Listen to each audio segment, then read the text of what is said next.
வணக்கம் மக்களே, எல்லோரும் எப்படி இருக்கிறீங்க? எல்லோரும் நல்லா இருப்பீங்க நினைக்கிறேன். இன்றைக்கி என்ன வீடியோ பார்த்தீங்கன்னா, இன்றைக்கி சூப்பரான ஒரு வீடியோ தான். இன்றைக்கி நம்ம குழந்தைங்களுக்கு பிடிச்ச பாஸ்தா செய்ய போகிறோம். ஆமாம் ஃப்ரெண்ட்ஸ், அது பார்த்தீங்கன்னா முட்டை, அப்புறம் இந்த குடமிளகா பாருங்கள், குடமிளகாலாம் போட்டு சூப்பராக இன்றைக்கி ஒரு பாஸ்தா செய்ய போகிறோம். அது எப்படி செய்ய போகிறோன்னு பாருங்கள். பார்த்தீங்கன்னா நம்ம அஜினமோட்டோ அது மாதிரி எந்த பொருளும் போடுறதில்ல, சும்மா சாதாரண மசாலா, வீட்டில் இருக்கிற மசாலா மட்டும் போட்டு நம்ம சூப்பரான ஒரு ரெசிபி செய்ய போகிறோம். குழந்தைங்களுக்கு பிடிச்சது. இது மாதிரி குழந்தைங்க செஞ்சு கொடுத்தீங்கன்னா குழந்தைங்க விரும்பி சாப்பிடுவாங்க. அதான் இன்றைக்கி ஒரு வீடியோ வாங்க பார்க்கலாம். பார்க்குறதுக்கு முன்னாடி வீடியோக்கு சப்ஸ்கிரைப் பண்ணுங்கள், லைக் பண்ணுங்கள், பெல் பட்டனை தட்டி விட்ருங்க. இப்போ வாங்க நம்ம வீடியோக்குள்ளே போகலாம்.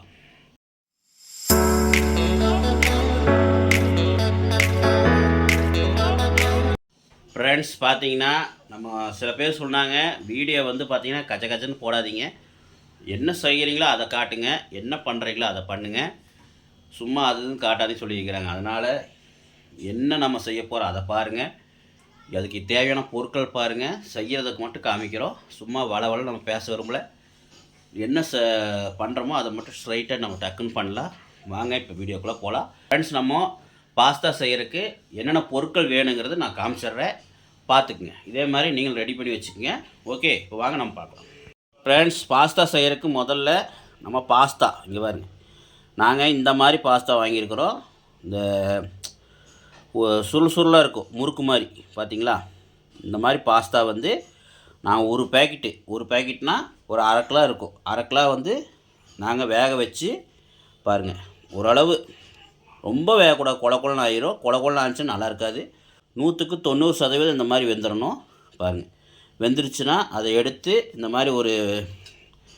மாதிரி ஒரு ஓட்டை ஜல்லடை இருக்குல்லங்க, அந்த மாதிரி ஜல்லடையில் போட்டு வடிச்சிருங்க. தண்ணியில் வடித்ததுக்கப்புறம் மேலே தண்ணி எடுத்து ஊற்றிட்டிங்கன்னா உங்களுக்கு அது ஒட்டாது. இப்படி இந்த உதிரியாக இருக்கும். இங்கே பாருங்கள், உங்களுக்கு ஒவ்வொன்றும் ஒட்டாது. ஃப்ரெண்ட்ஸ், மேலே வந்து தண்ணி ஊற்றிட்டிங்கன்னா இந்த மாதிரி ஒட்டாது. இங்கே பாருங்கள், இப்படி தான் இருக்கும். நம்மளுக்கு சாப்பிட்றதுக்கு சூப்பராக இருக்கும். நம்ம சமைக்கும்போது ஒன்றோட ஒன்று ஒட்டாமல் நல்லா சூப்பராக வரும். வாங்க, அதுக்கப்புறம் என்னென்னு பார்த்தீங்கன்னா தக்காளி வந்து ஒரு 2 தக்காளி, மீடியம் சைஸ் தக்காளி இந்த மாதிரி அரைச்சிக்குங்க. அரைச்சி நல்லா நைஸாக அரைச்சி சாஸ் மாதிரி வச்சுக்கோங்க. ஏன்னா நம்ம வாய்க்கு வந்து தக்காளி வரக்கூடாது, அதுக்காக தான் சாஸ் மாதிரி அரைச்சிக்கிறது. ஃப்ரெண்ட்ஸ், பார்த்திங்கன்னா நம்ம முட்டை ஒரு 6 முட்டை எடுத்துருக்குறோம். இந்த முட்டை போட்டு கூட நம்ம சில்லியும் போடலாம், சில்லி சிக்கனு இல்லை வேக வச்ச கறி இந்த மாதிரி போட்டுக்கலாம். சிக்கன் போட்டிங்கன்னா டேஸ்ட் கிடைக்கும். ஓகே ஃப்ரெண்ட்ஸ், முட்டை கூட நம்ம சிக்கனும் போட்டுக்கலாம். நான் இன்றைக்கி வெறும் முட்டை குடமிளகா வச்சு செய்ய போகிறேன். அதனால் நம்ம ஒரு 6 முட்டை, ஃப்ரெண்ட்ஸ் ஒரு 6 முட்டை போட்டிருக்கேன். ஏன்னா முட்டை கொஞ்சம் ஒரு அதிகமாக இருக்கும், ஒரு 5 முட்டைக்கு மேலே இருந்துன்னா டேஸ்ட்டாக இருக்கும். ஏன்னா இந்த அளவுக்கு ஒரு 6 முட்டை நான் கரெக்டாக இருக்கும். நீங்கள் பார்த்துங்க. இது வந்து பார்த்திங்கன்னா 4 இது ஃப்ரெண்ட்ஸ், இது வந்து பார்த்திங்கன்னா 4-5 பேர் சாப்பிட்லாம், அந்த அளவுக்கு நான் செய்கிறேன். அதனால் 6 முட்டை எடுத்துருக்கிறேன். அதுக்கப்புறம் பார்த்திங்கன்னா கறி மசால், சிக்கன் மசால், தேவையான அளவு பெப்பர் தூள் இந்த மாதிரி நைஸாக அரைச்சிக்கங்க. ஒயிட் பெப்பராக இருந்தாலும் நல்லாயிருக்கும், டேஸ்ட்டாக இருக்கும். ஒயிட் பெப்பர் கிடைக்காதவங்க இந்த மாதிரி கருப்பு கலரில் இருக்கிற பெப்பரை வந்து அப்படி அரைச்சிக்கங்க. நான் கருப்பு தான் போடுறேன். அப்புறம் எண்ணெய் தேவையான அளவு, வெங்காயம் வந்து ஃப்ரெண்ட்ஸ், வெங்காயம் வந்து இந்த அளவுக்கு, இங்கே பாருங்கள், இந்த சைஸ் அளவுக்கு ஒரு 2 வெங்காயம் இந்த மாதிரி நீளமாக அரிஞ்சு வச்சுருக்கிறேன். அப்புறம் குடமிளகா வந்து பார்த்திங்கன்னா இந்த சைஸ் குடமிளகா வந்து ஒரு 2 அண்ணா கொஞ்சம் நீளமாக அரிஞ்சு வச்சுருக்கிறேன். ஓகே, இவ்வளோதான் ஃப்ரெண்ட்ஸ் இன்றைக்கி தேவையான பொருட்கள். அதுக்கப்புறம் உப்பு தேவையான அளவு. ஓகே ஃப்ரெண்ட்ஸ், இந்த பொருட்களை வச்சு நம்ம எப்படி செய்கிறது, குழந்தைங்களுக்கு பிடிச்ச ஒரு பாஸ்தா எப்படி செய்யலாம் வாங்க பார்க்கலாம். பார்த்திங்கன்னா இந்த மாதிரி ஒரு பெரிய வடசட்டி எடுத்துக்கோங்க. இப்போ இந்த வடசட்டி வச்சு அடுப்பு பற்ற வச்சுக்கலாம். அடுப்பு பற்ற வச்சாச்சு. இப்போ சட்டி காய்ஞ்சதுக்கப்புறம் நம்ம எண்ணெய் ஊற்றிக்கலாம். பார்த்திங்கன்னா நான் தான் வீடியோ எடுக்கிறேன். உங்கள் ஒய்ஃப் வந்து வேலைக்கு போயிட்டாங்க. இன்றைக்கி ஞாயிற்றுக்கிழமை, இன்றைக்கி ஒரு மணி நேரம் வேலை இருக்குது, அதனால் போயிட்டாங்க. அதனால் நானே தான் வீடியோ எடுக்கிறேன். கொஞ்சம் அப்படி இப்படி இருந்தால் மன்னிச்சுக்குங்க ஃப்ரெண்ட்ஸ். ஓகே, இப்போ சட்டி காய்ஞ்சிருச்சா, எண்ணெய் ஊற்றிக்கலாம். ஃப்ரெண்ட்ஸ், எண்ணெய் வந்து ஒரு 50 ml ஊற்றிக்குங்க. ஓகே, இப்போ எண்ணெய் காஞ்சதுக்கப்புறம் அடுத்தது என்னென்னு காட்டுறேன். ஃப்ரெண்ட்ஸ் பார்த்தீங்கன்னா இப்போ ஃப்ரெண்ட்ஸ் பார்த்தீங்கன்னா எண்ணெய் நல்லா காய்ச்சிருச்சு. நம்ம முட்டையை உடச்சி ஊற்றிக்கலாம். நான் முட்டையில் உடச்சி ஊற்றிட்டு நான் காட்டுறேன். என்னடா முட்டையை உடனே உடச்சி ஊற்றுன்னு நினைப்பீங்க. அந்த முட்டையை வந்து எண்ணெயில் உடச்சி ஊற்றும் போது அது நல்லா உங்களுக்கு பார்த்தீங்கன்னா நல்லா அந்த ஆம்லேட் மாதிரி வரும் உங்களுக்கு. அப்போ வந்து உங்களுக்கு வாய்க்கு நல்லா வரும். உங்களுக்கு வந்து முட்டை அவ்வளோ சீக்கிரம் உடையாது. அதுக்காக தான் நம்ம வந்து எண்ணெயில் உடச்சி ஊற்றுறேன். நான் வந்து உடச்சி ஊற்றிட்டு உங்களுக்கு காமிக்கிறேன். ஏன்னா வீடியோ எடுக்க முடியாது. உடச்சி ஊற்றிட்டு உங்களுக்கு காட்டுறேன். ஃப்ரெண்ட்ஸ் பார்த்தீங்கன்னா முட்டை உடச்சி ஊற்றியாச்சு பாருங்கள், தெரியுதுங்களா? நம்ம ஏன் எண்ணெயில் உடச்சி ஊற்றுனா அந்த எண்ணெயில் வந்து முட்டை ஊற்றும் போது அந்த எண்ணெயில் வந்து டேஸ்ட் வந்துடும், முட்டையோட டேஸ்ட் வந்துடும். அப்போ கலரும்போது சூப்பராக இருக்கும். அதுக்காகவும் போல அது இல்லாமல் உங்களுக்கு வந்து வாய்க்கு வந்து ரேக்காக வரும். அதுக்காக தான் லைட்டாக அந்த சைடெல்லாம் அப்படியே உங்களுக்கு ஆம்லேட் மாதிரி ஆனதுக்கப்புறம் கறி கூட்டுறாதீங்க. லைட்டாக உங்களுக்கு இந்த மாதிரி வந்துடும். இந்த மாதிரி வரும்போது லைட்டாக உடச்சி விடுங்க. பார்த்தீங்களா? இப்போ சும்மா அப்படி லைட்டாக உடச்சி ஊற்றிட்டு கூட நம்ம இந்த குடமிளகா அப்புறம் பெரிய வெங்காயம் எல்லாத்தையும் போட்டுக்கலாம். போட்டுட்டு ஒரு கலரிடுங்க.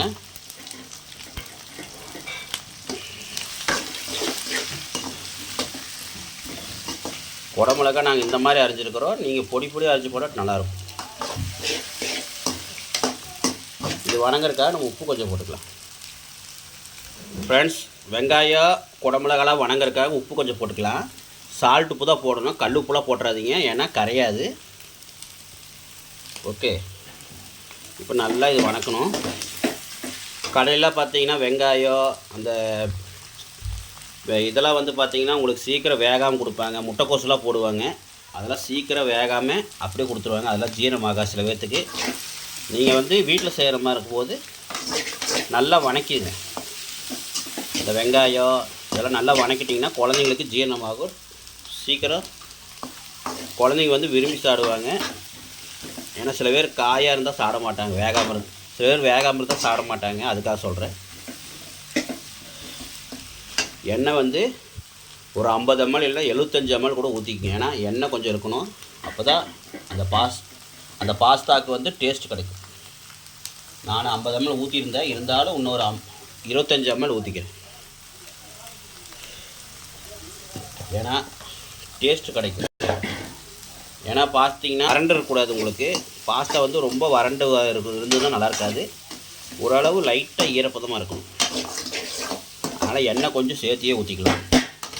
பாருங்கள், முட்டை வந்து இந்த மாதிரி வாய்க்கு வர மாதிரி இந்த மாதிரி ஆம்லேட் மாதிரி ஆனாதான் அது நல்லாயிருக்கும். ஓகே, உங்களுக்கு சாப்பிட்றதுக்கு டேஸ்ட்டாக இருக்கும், வாய்க்கு நல்லா வரும். உங்களுக்கு அந்த சிக்கன்லாம் போட்டு செய்யும்போது அந்த சிக்கன் கூட சாப்பிடும்போது அது வாய்க்கு வரும்போது உங்களுக்கு அது ஒரு டேஸ்ட்டு கிடைக்கும். அதே மாதிரி தான் நம்ம ஆம்லேட் வந்து நம்ம அந்த முட்டையை வந்து பார்த்திங்கன்னா ஆம்லேட் மாதிரி போட்டு இது வந்து இப்படி இருக்கும்போது வாய்க்கு சாப்பிடும்போது டேஸ்ட் கிடைக்கும். அதுக்காக தான். இது கூட சிக்கன் போட்டுக்கலாம், சில்லி சிக்கன் வாங்கி போட்டுக்கலாம். இல்லைன்னா சிக்கனை வேக வச்சு அதை கூட நீங்கள் போட்டுக்கலாம்.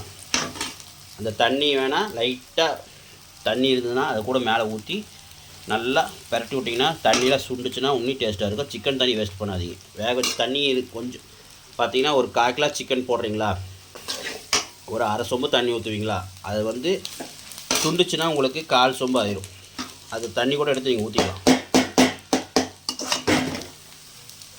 ஃப்ரெண்ட்ஸ் பார்த்தீங்கன்னா சிக்கன் போட்டுக்குவாங்க. சில பேர் சிக்கன் போடுவாங்க, சில பேர் ஃப்ரெண்ட்ஸ் பார்த்தீங்கன்னா நீங்கள் இதில் சில்லி சிக்கன் போடலாம், சிக்கன் வேக வச்சு கூட போடலாம்.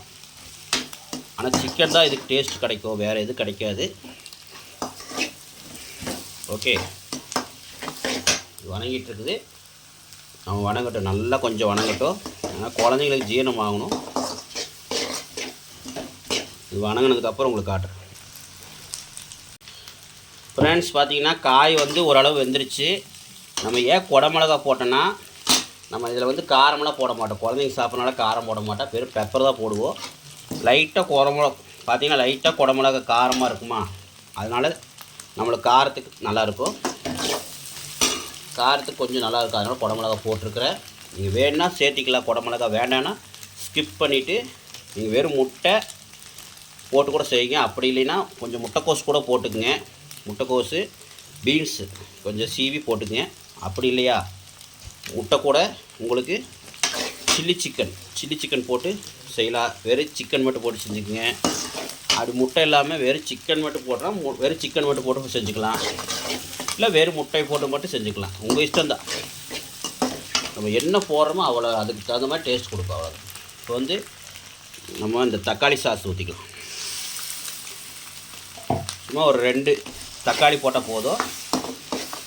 2 கூட வேண்டாம், ஒரு தக்காளி போட்டால் கூட போதும். நான் 2 ஏன் சேர்த்திக்கிறேன், நான் நிறைய செய்கிறனால 2 சேர்த்துனேன். நீங்கள் கம்மியாக செஞ்சால் ஒன்று சின்ன தக்காளி ஒன்று அரைச்சி ஊற்றிங்க. நான் அரைச்சி ஊற்றினாதான் நல்லாயிருக்கும். ஓகே ஃப்ரெண்ட்ஸ், இது நல்லா வணங்கட்டும். ஃப்ரெண்ட்ஸ், இது வணங்கினதுக்கப்புறம் நம்ம பாஸ்தா போட்டால் முடிஞ்சுது. அதுக்கப்புறம் பாஸ்தா நல்லா பரட்டி பெப்பர் தூவி விட்டு இறக்குனா முடிஞ்சுது. அவ்வளோதான் ஃப்ரெண்ட்ஸ். ஓகே, இது நல்லா வணங்கினதுக்கப்புறம் நான் காட்டுறேன். ஃப்ரெண்ட்ஸ், பார்த்தீங்கன்னா இந்த தக்காளி கொஞ்சம் ஒரு 5 நிமிஷம் நல்லா வணக்குங்க. ஏன்னா அது பச்சை வாசம் போகணும். 5 நிமிஷம் இல்லை 3 நிமிஷம் நல்லா வணக்கணும். தக்காளி சாஸ் மாதிரி ஊற்றுறோன்னா அது வந்து நல்லா அதில் அந்த பாஸ்தா இதுக்குள்ளே பிடிச்சதுன்னா அது ஒரு ஃப்ளேவர் கிடைக்கும். இது கூட வந்து நீங்கள் இந்த சாஸ் ஊற்றிக்கலாம். சோயா சாஸ் வேணால் அது சும்மா ஒரு 2 ஸ்பூனோ ஒரு 1.5 ஸ்பூனோ ஊற்றிக்கிங்க. இந்த அளவு செய்கிற மாதிரி இருந்தால் சொல்கிறேன். நீங்கள் கம்மியாக செய்கிற மாதிரி இருந்தால் அதுக்கு தகுந்த மாதிரி ஊற்றிக்கிங்க. நம்மகிட்ட சோயா சாஸ் இல்லாதனால நான் ஊற்றலை, இருக்கிறத வச்சு செய்கிறேன். அவ்வளோதான். சில பேர் சில்லி சாஸ் ஊற்றுவாங்க. சில்லி சாஸ் வேணால் ஊற்றிக்கலாம். நல்லா ஃபாஸ்ட்டாக வச்சுக்கேன். தீயை கொஞ்சம் ஃபாஸ்ட்டாக வச்சு நல்லா அந்த வணக்குனிங்கன்னா பச்சை வாசமாக போயிடும். நல்லா ஒரு 3 செகண்ட் வணக்குங்க. நீங்கள் வந்து பார்த்தீங்கன்னா இந்த தக்காளி சாஸுக்கு கடையில் வாங்கிட்டு வந்து ஊற்றி செய்கிற மாதிரி இருந்தால் நீங்கள் இந்த தக்காளி போட வேண்டாம். தக்காளி அரைச்சி போட வேண்டியதில்லை. அந்த தக்காளி சாஸ் மட்டும் நல்லா ஒரு 2 ஸ்பூனு இந்த மாதிரி செய்கிற மாதிரி இருந்தால் 2 ஸ்பூன் 3 ஸ்பூன் கூட ஊற்றிக்கலாம். சோயா சாஸ் அளவாக ஊற்றிக்கிங்க. ஒரு ஸ்பூனு இல்லை 1.5 ஸ்பூனுக்குள்ளே ஊற்றிக்கிங்க. ஆனால் சோயா சாஸ் அதிகமாக ஊற்றக்கூடாது, ஏன்னா கஷ்படிக்கும். பார்த்தீங்களா, நல்லா வணங்கிருச்சா? ரொம்ப வணங்க வேண்டாம். ஓரளவு அந்த ஈரப்பதமாக இருக்கும்போது நம்ம பாஸ்தா போட்டால் தான் நல்லா வந்து பிடிக்கும். அதுக்கப்புறம் பாஸ்தா கூட சேர்த்து நல்லா ஸ்பீடாக ஐஸ் ஸ்பீடாக வச்சு ஐஸ் ஸ்பீடாக வச்சு நம்ம நல்லா வணக்கும் போது அந்த பாஸ்தாவில் இருக்கிற அந்த பச்சை வாசம் தக்காளி பச்சை வாசம் சீக்கிரம் போயிடும். இப்போ பாஸ்தா போட்டுக்கலாம். தீயை கம்மி பண்ணிக்கோங்க. பண்ணிவிட்டு போடுங்கன்னா கறிக்கிறோம். நல்லா ஒரு வணக்கிடுங்க. அது பாஸ்தா போடுறதுக்கு முன்னாடி உப்புலாம் கரெக்டாக இருக்கான்னு செக் பண்ணிக்கோங்க. தேவையான உப்பு போட்டுக்குங்க. நான் வந்து இன்னும் கொஞ்சம் தேவையான உப்பு போட்டாச்சு. ஏன்னா நான் கொஞ்சம் சேர்த்தி போடுறேன். உப்பு பாஸ்தாவில் உப்பு போடல, அதனால் உப்பு பாஸ்தா போடும்போது கரெக்டாக இருக்கும். ஓகே, இப்போ வாங்க நம்ம பாஸ்தா போட்டுக்கலாம். உப்பு போட்டு நல்லா அப்படி கலக்கிடுங்க. ஏன்னா உப்பு வந்து அங்கங்கே இருந்துச்சுன்னா பாஸ்தாவில் அங்கங்கே இருக்கும். அப்போ சாப்பிடும்போது வாய்க்கு அங்கங்கே இருக்கும். சில இடத்துல உப்பு இருக்காது. நல்லா அப்படி வணக்கி விட்டுட்டு அதுக்கப்புறம் பாஸ்தா போடுங்க. இப்போ வாங்க நம்ம பாஸ்தா போட்டுக்கலாம். ஃப்ரெண்ட்ஸ், வாங்க நம்ம பாஸ்தா போட்டுக்கலாம். சில பேர் கொஞ்சமாக செய்யும்போது டக்குன்னு செய்யலாம். நம்ம அதிகமாக செய்யும்போது கொஞ்சம் பார்த்து செய்யணும். ஓகே ஃப்ரெண்ட்ஸ், இப்போ இதை நான் போட்டுட்டு நான் வணக்கிட்டு உங்களுக்கு காட்டுறேன். ஏன்னா வீடியோ எடுத்துகிட்டு இருக்கிறேன். ஒரே ஆள் வீடியோ எடுத்து போடுறனால கொஞ்சம் கஷ்டமாக இருக்குது. வீடியோ எடுத்து முடிச்சுட்டு உங்களுக்கு காட்டுறேன். ஏன்னா இது ஏன் இப்படி வீடியோ எடுத்து இவ்வளோ கஷ்டப்பட்டு காட்டுறேன்னா, இது வந்து சில பேர்த்துக்கு ரொம்ப பிடிக்கும். ஃப்ரெண்ட்ஸ், பார்த்தீங்கன்னா நிறைய பேர்த்துக்கு ரொம்ப பிடிக்கும். அதில் அந்த மாதிரி டேஸ்ட்டாக நாங்கள் செஞ்சு சாப்பிட்றது நீங்களும் செஞ்சு சாப்பிடுவீங்கன்னு சொல்லி தான் நான் காட்டுறேன். ஓகே, இது நான் போட்டுட்டு நான் வணக்கிட்டு காட்டுறேன். ஃப்ரெண்ட்ஸ், பார்த்தீங்கன்னா பாருங்க, இப்படி அடியிலேருந்து இப்படி கிளறி அடியிலேருந்து இப்படி எடுத்து போட்டு ஸ்பீடாக தீய வச்சுக்கோங்க. வச்சுட்டு இடிக்கு மாதிரி தான் கையில் பிடிச்சிட்டு இந்த கையில் பிடிச்சிட்டு இந்த கையில் அடியிலேருந்து பேட்டி விட்டுட்டே இருக்கணும். இல்லைன்னா அடி பிடிச்சிரும். அதுவும் இல்லாமல் அந்த மசாலா நல்லா கலங்கணும். கலர் ஆகிடுச்சா ஃப்ரெண்ட்ஸ்? கலர் எப்படி இருக்குன்னு பாருங்கள். இதில் சோயா சாஸ் ஊற்றி தான் இன்னும் கொஞ்சம் நல்லா இருந்திருக்கும். சோயா சாஸ் இல்லை. வடை நல்லா பெரிய வடை சட்டியாக வச்சுக்கோங்க. அப்போ தான் கலருக்கெல்லாம் ஈஸியாக இருக்கும். நல்லா ஒரு 2-3 செகண்ட் நல்லா இப்படி கலரணும். அப்போ தான் அந்த பாஸ்தாவோட ஈரப்பதம் தக்காளி ஈரப்பதம்லாம் போகும். உங்களுக்கு கொஞ்சம் ரப்பாக இருக்கணும். நல்லா வெந்ததுக்கப்புறம் ஃப்ரெண்ட்ஸ் நல்லா இப்படி பண்ணதுக்கப்புறம் அந்த ஈரப்பதம்லாம் வற்றுனதுக்கப்புறம் மேலே பெப்பர் இருக்குல்லங்க போட்டு தூவி விட்டிங்கன்னா மேலே பெப்பர் தூவி விட்டு இறக்குனா முடிஞ்சுது. ஒயிட் பெப்பர் போட்டிங்கன்னா இன்னும் டேஸ்ட்டாக இருக்கும். நம்மகிட்ட ஒயிட் பெப்பர் இல்லாதனால பிளாக் பெப்பர் போடுறோம். ஓகே ஃப்ரெண்ட்ஸ், இது நான் கடைசியாக முடிக்கும்போது காட்டுறேன். ஃப்ரெண்ட்ஸ் பார்த்தீங்கன்னா பாருங்க, நல்லா ஒரு 3 நிமிஷம் நல்லா வணக்கியாச்சு. அந்த கருகூடாது, இந்த வந்து லைட்டாக அந்த முட்டை கிட்ட எல்லாம் அப்படியே உங்களுக்கு அந்த ஈரப்பதமெல்லாம் வற்றி உங்களுக்கு பார்த்திங்கன்னா அப்படியே ட்ரை ஆகணும். அந்த மாதிரி வச்சு கொஞ்சம் ஐஸ் ஃப்ரேமில் வச்சு வணக்குங்க. கலக்கி விட்டே இருக்கணும், இல்லைன்னா அடி பிடிச்சிரும். பாருங்கள் எவ்வளோ அழகாக வந்துருச்சுன்னு பாருங்கள். அவ்வளோதான் ஃப்ரெண்ட்ஸ், சூப்பராக வந்துருச்சு ஃப்ரெண்ட்ஸ். இதில் வந்து நீங்கள் சிக்கன் போட்டிங்க இன்னும் ஒரு அல்டிமேட்டாக இருந்திருக்கும். சிக்கன் போட முடியல, இருந்தாலும் பரவாயில்ல, நீங்கள் கிடச்சா போடுங்க ஃப்ரெண்ட்ஸ். நம்ம இப்போ செய்கிற அளவுக்கு பார்த்தீங்கன்னா ஒரு 1/4 கிலோ சிக்கன் போடுங்க போதும். சில்லி சிக்கனோ இல்லை சிக்கன் வேக வச்சோ போட்டுங்க. சிக்கன் போட்டால் இன்னும் வேறு லெவலாக இருந்திருக்கும். ஓகே ஃப்ரெண்ட்ஸ், கடைசி நம்ம பெப்பர் நான் அளவாக தான் தூவுறேன். ஒரு 1/4 ஸ்பூன் அளவுக்கு, குழந்தைங்க சாப்பிட்னாலும் ஒரு 1/4 ஸ்பூன். ஓகே ஃப்ரெண்ட்ஸ், இது நல்லா இப்போ கிளறி விட்டு இறக்குனா முடிஞ்சது. வாங்க நம்ம சாப்பிடும்போது உங்களுக்கு குழந்தைங்கள்ட்ட கொடுத்து சாப்பிட வச்சு எப்படின்னு காட்டுறேன் பாருங்கள். அல்டிமேட்டாக பக்காவாக வந்துருச்சு ஃப்ரெண்ட்ஸ். பார்க்குறதுக்கு அல்டிமேட்டாக இருக்குது. ஆஹா, இதில் என்ன தெரியுங்களா, அந்த முட்டை அந்த குடமிளகாய் தான் டேஸ்ட்டு.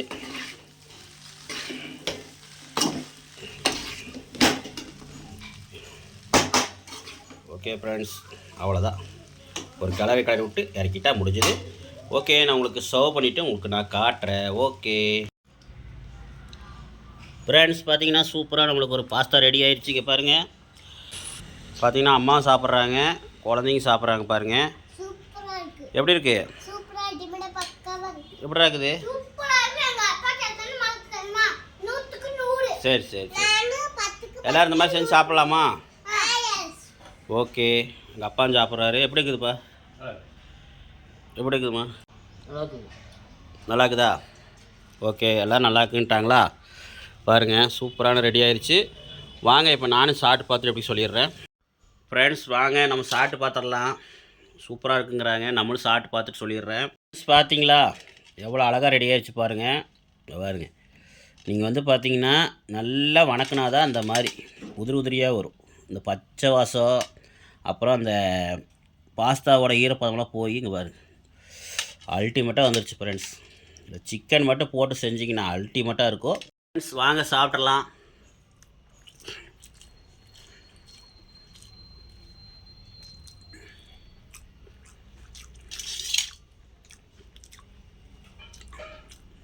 ஃப்ரெண்ட்ஸ், இதில் வந்து என்னடா நீங்கள் ஏதோ 2 பொருட்கள் போடலன்னு நினைப்பீங்க.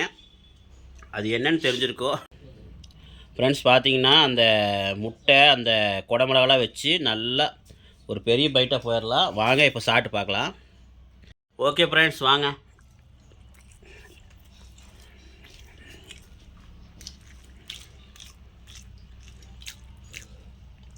அல்டிமேட்டாக இருக்குது. கடையில் கூட இந்த மாதிரி சாப்பிட தெரியல, டேஸ்ட்டாக இருக்குது. இன்னொன்று ஃப்ரெண்ட்ஸ், நீங்கள் பார்த்துருப்பீங்க, இதில் நான் 2 பொருள் சேர்த்தா விட்டுட்டேன். அது என்ன பொருள் நினச்சிருப்பீங்க?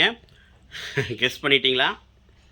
ஓகே, கெஸ் பண்ணியிருப்பீங்க. ஆமாம், கறி மசால் சிக்கன் தூள் மட்டும் போடல. ஏன்னா குழந்தைங்க வந்து கறி மசால் சிக்கன் தூள் போட்டால் கொஞ்சம் காரமாக இருக்கு, சாப்பிட மாட்டாங்க. ஏன்னா பெப்பர் மட்டும் தூவி விட்டோம். ஏன்னா குழந்தைங்களுக்காக நான் போடல. நீங்கள் சாப்பிட்ற மாதிரி தான் கறி மசால் சிக்கன் மசாலா கொஞ்சம் சேர்த்திக்கிங்க, கொஞ்சம் டேஸ்ட் கிடைக்கும். அதுக்காக தான் லைட்டாக ஒரு 1/4 ஸ்பூன் சேர்த்திங்க, இல்லை அரை ஸ்பூன் சேர்த்திக்கலாம். இந்த அளவு செய்கிற வந்து ஒரு அரை ஸ்பூன் சேர்த்திக்கலாம். நீங்கள் கம்மியாக செஞ்சீங்கன்னா ஒரு 1/4 ஸ்பூன் சேர்த்திங்க. நான் சேர்த்தலை, ஏன்னா எங்கள் அம்மாவுக்கு காரம் அதிகம் விரும்பமாட்டாங்க. அதுக்காக நான் மெயினாக சேர்த்தலை, வெறும் பெப்பர் மட்டும் தூவி விட்டேன். ஏன்னா நான் குடம்புல லைட்டாக காரமாக இருக்கும், அதனால் இதே போதும். சாரி. ஓகே ஃப்ரெண்ட்ஸ், ஆனால் சொல்லிடுறேன் நான், அது நான் கறி மசாலா சிக்கன் மசாலா சேர்த்தலை. நீங்கள் வேணால் சேர்த்திங்க. ஓகே. ஆஹா ஆஹா,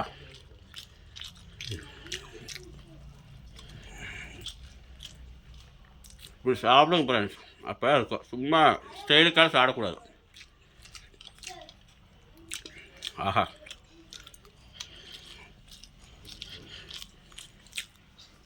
சாப்பாட்டை ருசித்து சாப்பிட்டீங்கன்னா டேஸ்ட் கிடைக்கும். நீங்கள் தண்ணியே குடிக்கிறீங்க, ஒரு அர்ஜென்ட்டாக டக்குன்னு குடிச்சிங்கன்னா அடைச்சிக்கும். அப்படி குடிக்கக்கூடாது, கொஞ்சம் கொஞ்சமாக தண்ணி குடிங்க. எதாக இருந்தாலும் ரசித்து சாப்பிடுங்க. ஓகே ஃப்ரெண்ட்ஸ், பிடிச்சா லைக் பண்ணுங்கள், ஷேர் பண்ணுங்கள், கமெண்ட் பண்ணுங்கள், மறக்காம சேனல் சப்ஸ்கிரைப் பண்ணுங்கள். இதே மாதிரி சூப்பர் வீடியோ உங்களுக்கு கண்டிப்பாக வந்துட்டு இருக்குது. மறக்காமல் நம்ம சேனலுக்கு ஆதரவு கொடுக்க சொல்லிட்டு விடைபெறுக. நன்றி, வணக்கம் ஃப்ரெண்ட்ஸ். நான் கூட என்னமா நினச்சேன்,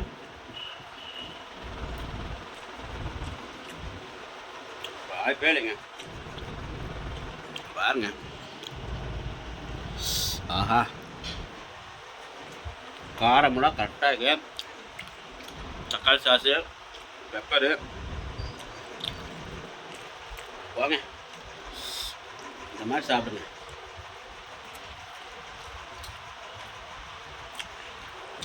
மறக்காமல் மிஸ் பண்ணாமல் செஞ்சு சாப்பிடுங்க, குழந்தைக்கு கொடுங்க. இன்னொன்று ஃப்ரெண்ட்ஸ், இது வந்து அடிக்கடி செய்யாதீங்க. இது வந்து பாஸ்தாங்கிறது மைதா தான். குழந்தைங்களுக்கு வந்து அடிக்கடி கொடுக்காதீங்க. நீங்களும் அதிகமாக சாப்பிடாதீங்க. ஏதோ மாதத்துக்கு 1 நாள் 2 நாள் இந்த மாதிரி செய்யுங்க, தப்பில்லை. நீங்கள் கடையில் போய் மேகி அதுன்னு வாங்கி சாப்பிட்றீங்க, இந்த மாதிரி செஞ்சுட்டு போயிடலாம். ஓகே, இதே சங்கு மாதிரி இருக்குது, சங்கு மாதிரி கூட செஞ்சு சாப்பிடுங்க. ஆனால் இந்த மாதிரி சுடுசுடாக இருக்கிறது டேஸ்ட்டாக இருக்குது. அல்டிமேட். ஓகே ஃப்ரெண்ட்ஸ், நான் அப்படியே வீடியோ முடிச்சுக்கிறேன். ஆஹா, சாப்பிட்டே கிளம்ப இருக்கு. எல்லாம் ஓரம் பில்டப் பண்ணுறேன் நினைக்காதீங்க. சாப்பிட்டு பார்த்துட்டு சொல்லுங்கள். அது நம்ம ஸ்டைலில் செஞ்சு சாப்பிட்டு பாருங்கள், பக்கா. ஓகே ஃப்ரெண்ட்ஸ், அடுத்த வீடியோ சந்திக்கிறேன். பாய்.